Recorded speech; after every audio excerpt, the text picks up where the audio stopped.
Hello friends, कैसे आप सब? आशा करते हो खुश और स्वस्थ हैं। एक बार एक गुरु और एक शिष्य कहीं जा रहे होते हैं। चलते चलते रास्ते में शाम हो जाती है। दोनों को ही प्यास लगी रहती है।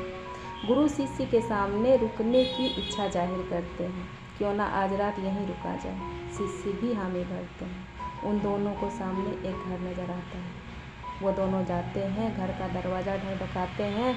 घर से एक आदमी निकलता है। शिष्य उनके सामने पानी पीने की इच्छा जाहिर करते हैं। वो आदमी जाता है, अंदर पानी लेकर आता है और दोनों को ही पिलाता है।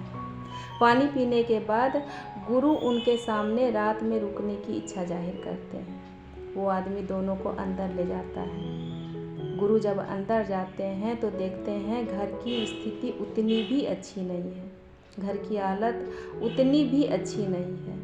उसके बाद वो गुरु उनसे सवाल करते हैं कि तुम क्या करते हो। वो आदमी बताता है कि मेरे पास तो बहुत सारी ज़मीन है, लेकिन बंजर है। मेरे पास एक भैंस है, वो दूध देती है। उस दूध को थोड़ा हम लोग पीते हैं और जो बचता है उसे बाज़ार में बेच देते हैं और उसी पैसे से हमारे घर का गुजारा होता है।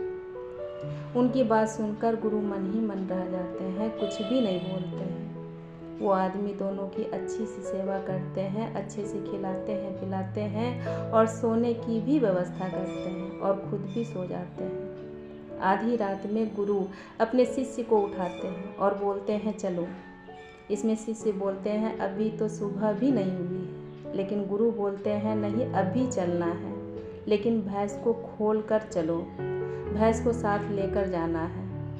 शिष्य बोलते हैं आप ऐसा क्यों कर रहे हैं? इस आदमी ने हमारी कितनी सेवा की है, आप इसके भैंस को क्यों ले जाना चाहते हैं? इसमें गुरु कुछ भी नहीं जवाब देते हैं। बोलते हैं तुम्हें जो भी बोला गया है तुम वही करो। भैंस को खोलो और इसे साथ लेकर ही जाना है। शिष्य क्या करता, गुरु की तो बात माननी ही पड़ती। वो भैंस को खोलते हैं और शिष्य और गुरु वहाँ से चले जाते हैं। ये बातें शिष्य के मन में खटकती रहती है। पता नहीं गुरु ने ऐसा क्यों किया। उस आदमी ने कितनी सेवा की और उसके पास तो भैंस का ही सहारा था। गुरु ने उसके साथ ऐसा क्यों किया, भगवान जाने। उसने उसका सहारा ही छीन लिया। ये बातें शिष्य के मन में खटकती ही रहती है। ऐसे ही 10 साल बीत जाता है और वो शिष्य गुरु बन जाता है। उसके मन में एक बार आता है क्यों ना उस आदमी को देखा जाए कि वो आदमी का क्या हुआ। और वो वहाँ पहुँचते हैं।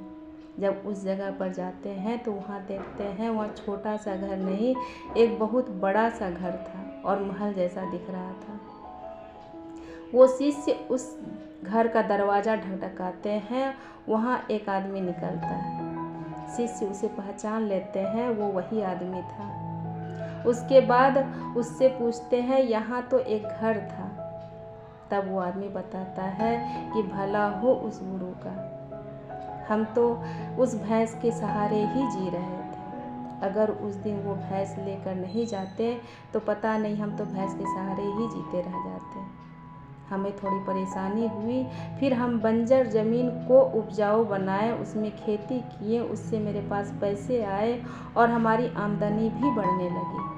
और उसके बाद देखिए आज हमारी हालत भी अच्छी हुई है। भला हो उस गुरु का, उस दिन अगर भैंस ले जाते तो पता नहीं, हम तो वैसे ही जीते रह जाते। शिष्य उनकी बात सुनकर मन ही मन रह गए और वहाँ से निकल गए। उसके बाद शिष्य को पता चला कि गुरु ने ऐसे ही उनका अच्छा करने के लिए ही उनका भैंस लेके चले गए थे। इस कहानी से हमें यही शिक्षा मिलती है फ्रेंड्स कि हम हमेशा ही परिस्थिति के आदी हो जाते हैं। हमें पता ही नहीं चलता है कि हम में क्या हुनर है। हम अपने हुनर को पहचान ही नहीं पाते हैं। हमारे पास जैसी परिस्थिति रहती है उस हिसाब से हम जीने लगते हैं। अगर हम अपने आप को पहचानें, अपने हुनर को पहचानें तो हम बेहतर ज़िंदगी भी जी सकते हैं। इसलिए फ्रेंड्स अपना ध्यान रखिए और अच्छे से रहिए। इसलिए फ्रेंड्स अपना ध्यान रखिए। धन्यवाद।